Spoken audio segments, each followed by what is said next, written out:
for the end of football. Well, this is the Super Bowl preview and NFC and AFC Championship game recaps that everybody wanted to see. That everybody wanted us.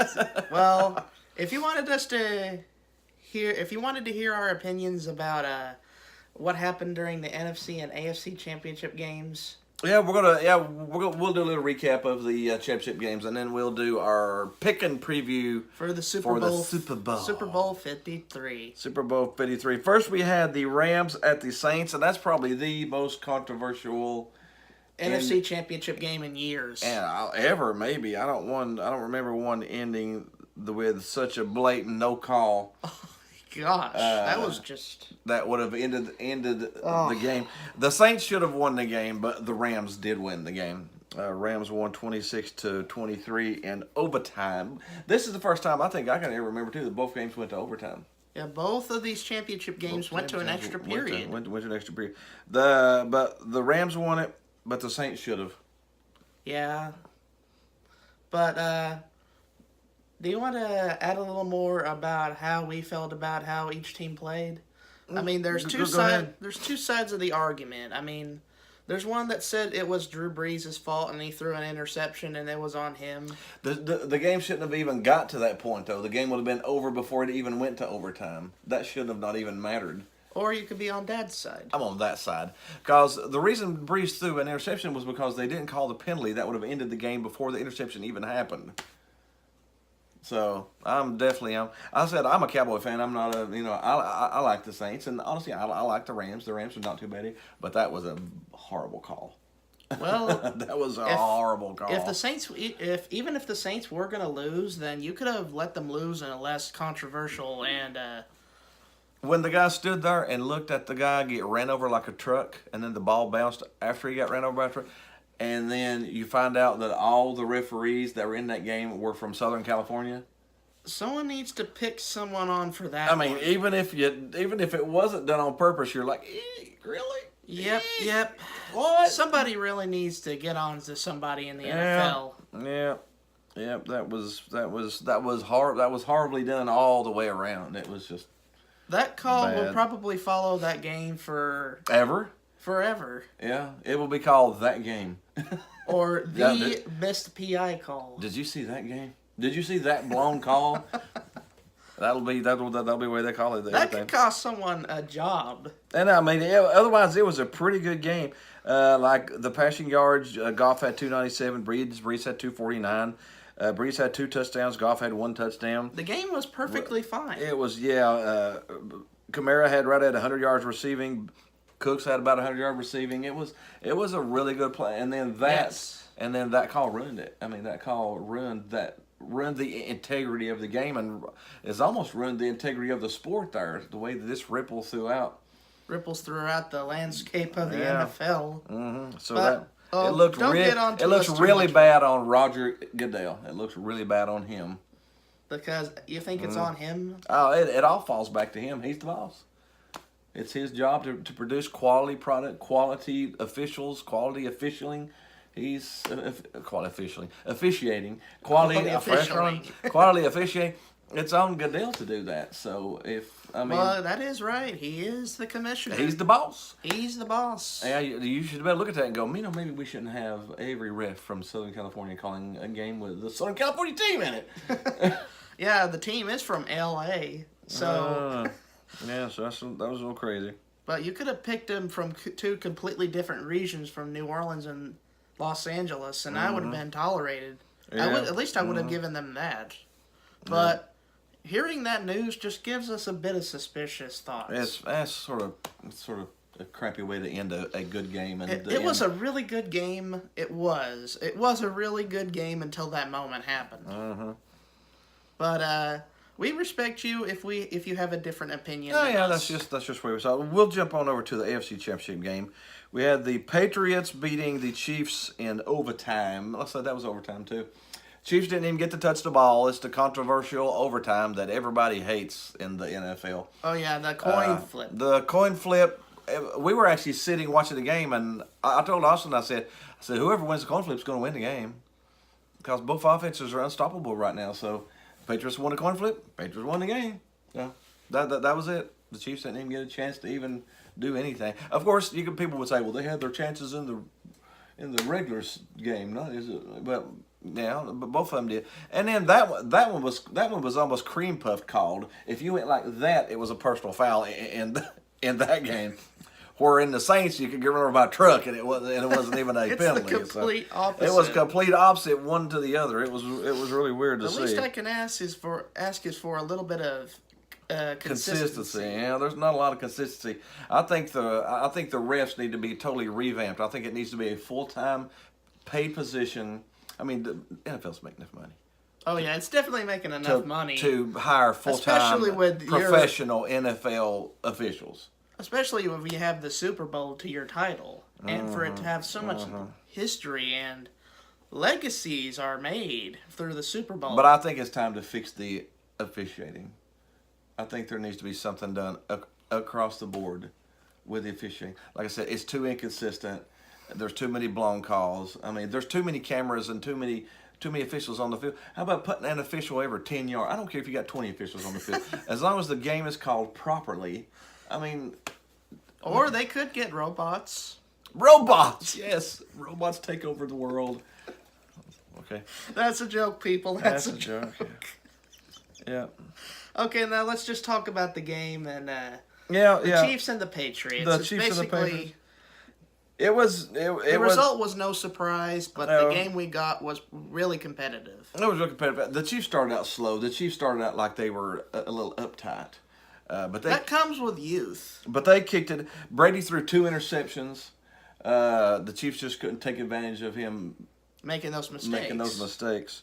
I'll say their defense, the Chiefs' defense, could not stop them. And that's what cost their defensive coordinator his job. Now, the Chiefs had an unstoppable offense, but so did the Patriots. And the Patriots got the ball first in overtime. And that was how the game ended. Yeah, I wish that they would have almost like a college I mean, so some people does like the college overtime to where each team gets it at the 25-yard line and you see. But I think that's more fair than giving him a coin flip. Let's see. Tom Brady gets it or Patrick Mahomes gets it and wins the game. Oop, Tom Brady gets it. You win. I mean, at least you get a little bit more of a competition. I wouldn't care if they gave it for each team at the 50, I don't care. There needs to be something different than what we get. Yes, and tell us about Patrick Mahomes' performance and Tom Brady's performances. Mahomes did awesome. Mahomes did for 295 and 3 TDs. That's a really impressive mark for a first-year quarterback. Well, technically not a first year, but a first-year starter. First-year starter, yeah. He made his impression this year, and it's resulted in an MVP. Yeah, the MVP. Brady threw for 348 yards, which was the overtime, if you take out the overtime. But he only threw for 1 TD, and he had 2 picks. He didn't play fantastic. But he did what he needed to do to win. That's Sony Michel was really what got him, the running back. He ran for 113 yards and 2 TDs. Kansas City couldn't stop the running game. Brady was helping, but it was mainly the running game that really got him going. So that should be it for our. That's it. Now we'll do a little preview for the Super Bowl. The Super Bowl is in Atlanta, Georgia. Oh yes, the home of choking. The home of choking. So one of these teams are going to choke away the game because it's just how Atlanta. As Atlanta, you got to have some choking in there. The Patriots actually favored by 2.5 over the Rams. I could understand why people would pick the Patriots because you've got experience over youth. Yeah, the matchup predictors got 52.4% for the Rams though. So two different sides of the spectrum. So the predictors got it like 2 points to one side, and the line's like 2.5 points to the other side. So technically, on a neutral field, it shouldn't have been. It should be just. It should just be about even. Yeah, Brady for the year threw 4,355 yards with 11 picks. Goff threw 4,688 yards with 12 picks. So both quarterbacks are about the same as far as that goes. Sonny Michel ran for 931. Here's where your difference is. Todd Gurley's a beast. Yes, Todd Gurley. Todd Gurley's a beast. He's going to be the X factor He's going to be for the Rams. I think he is going to be the X factor. 1,251 yards and 17 TDs. So the Patriots defense, that's a little crazy. You got to admit, is a bit wishy-washy. Mm-hmm. Sometimes they're decent, sometimes they're bad. It's just a coin flip, technically. Yeah, it is, yeah. There's really not a whole lot of injuries to talk about. The over and under is 56.5, so they're picking it to be a high-scoring game, too. So we're looking at a 35, 37 games, what we're actually... So kind of like last year's Super Bowl? 33, yeah. Where it's like the Eagles win 41-33 last year? It's good. It'll probably be something like that. Yeah, I would probably pick this game to be over. I think there's going to be a lot of scoring in this game. Especially when you consider the offensive minds behind both teams. Honestly, probably the best coach in the NFL and the new upcoming probably best coach in the NFL. We're talking about the real GOAT here, Bill Belichick. The real GOAT is Bill Belichick. He is the best. I do not like the Patriots, but that man is the... You could throw 6 Girl Scouts out there. And he would turn it into... And he would win. He'd probably get an 11-win season with them. And if they win this Super Bowl, that will attribute to Bill's legacy and not Tom's legacy, in my opinion. Yeah. So people hate me, but I still think Tom's a system quarterback, and if it wasn't for Belichick, that team would be nothing. But the new upcoming coach, Sean McVay. Let's discuss him. I don't think the Rams quarterback is Goff. I mean, he's a good young quarterback, but I think Sean McVay turned him into a good quarterback. I think he turned the Rams into a good team. I think it's the battle of coaches here.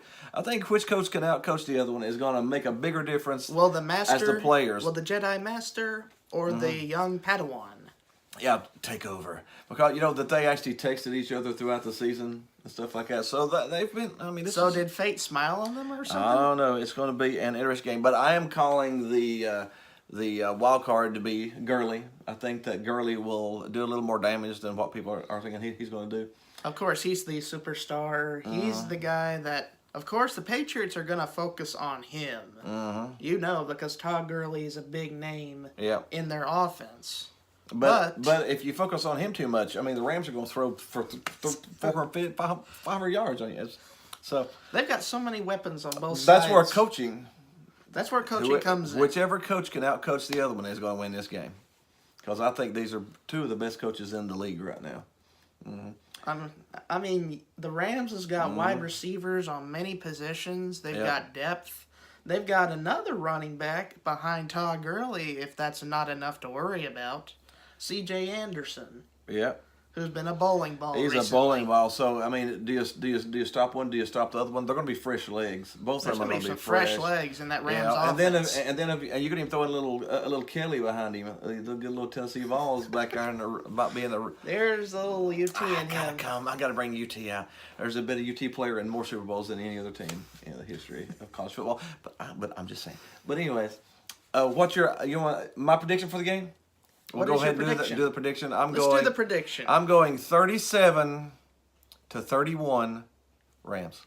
You're picking the Rams to win their second Super Bowl. Yep, 37-31 Rams. I'm going a little over. Who wins Super Bowl MVP? Super Bowl MVP. I'm Gurley. I think Gurley is going to run for 150 yards this game. So you think he's going to win Super Bowl MVP along with the Rams championship? Yeah. Now, if they try to cover Gurley too much, then I think Goff gets it. Goff will throw for 380 yards. He's going to golf. He's going to go out golf. It depends on because the Patriots, Belichick is very good at one thing above anything else. He will take away what you like to do.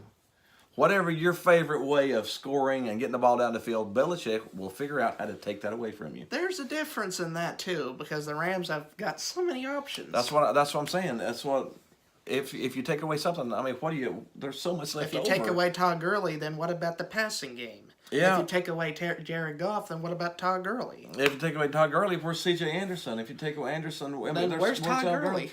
And then there's man, if they had Cooper Kupp where he got injured, then they would have been an unstoppable juggernaut. But that's the only thing they're really slacking in right now is that One extra one piece. more wide receiver for Cup fell. Now let's go and turn our position to our attention to the opponent, the New England Patriots. A very, very, very, very, very familiar opponent. I still think I don't think the Rams are going to be able to stop them, even though now the Rams have got the better defense that the Patriots have faced in a long time. And their defensive coordinator, Wade Phillips, Knows how to stop Tom Brady. Tom Brady. Because he's done it in the past with the Denver Broncos in 2015, who won the Super Bowl that year. Yeah, that was Wade Phillips shut down the Patriots for quite a bit of a time there while they played each other. Wade Phillips knows how to stop Brady. But I said, and they've got Darnold, and they got Aaron Donald, Ndamukong Suh. They've got a really Marcus good defense. Peters, Aqib Talib. But again, you've got Belichick, dude. Of course, you've got Belichick. Belichick's the best coach out there. He will find a way to get. I mean, if they've got to throw 82 3-yard passes, they'll throw 82 3-yard passes. That's a specialty. That is the Tom Brady Belichick specialty. They will throw 4 yards and just slice you. They will paper cut you to death. They will paper cut you until you bleed to death. That comes with. He knows he knows how to deal with that. Yeah, that's how they won the last couple of games. 2015. That's how his Denver Broncos unit won the Super Bowl. They were the best defense. Yeah. They proved it in the playoffs, and they proved it with Lombardi. That was one of the defenses he coordinated. Yeah. So he's got experience, which is key for the Rams. Yeah. Especially when Sean McVay. I mean, this is his first Super Bowl. I'm just wondering how he'll put the game plan together. That's one thing. You need to look up a little about Sean McVay, though. You know that he can tell you what the play was at the third quarter with 4 minutes left on a team he coached on 4 years ago. He has got a complete photographic instant memory. And I think that's really what helps him out so much. I mean, he can remember. The last time we played them, it was 4 minutes left in the fourth quarter, and this play didn't work. I mean, he can remember down to the wire. He's going to be an incredible coach. The Rams are going to be something to defend against for 15 years. And so the Rams are you saying the Rams are going to be the next New England? It's a good possibility, and it's because of the coach, not the players. Just like it is for the Patriots. So, that seems only appropriate because you know who's Tom Brady's first Super Bowl opponent was? Rams. Do you know who this year's opponent is? The Rams. The Rams caused this problem. Now they can fix it.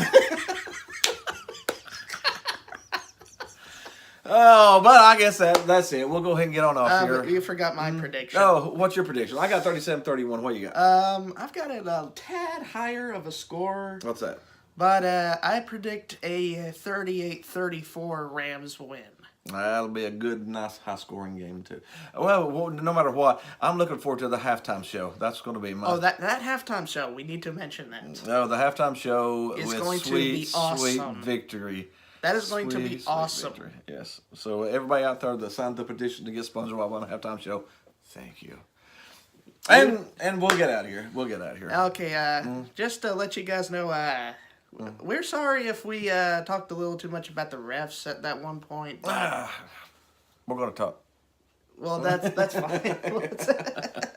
But be sure to check us out. We're gonna maybe start doing some basketball here soon. We've been getting behind on it, but we will do probably a NFL recap, a season recap here after the Super Bowl's over. So be sure to check back for that.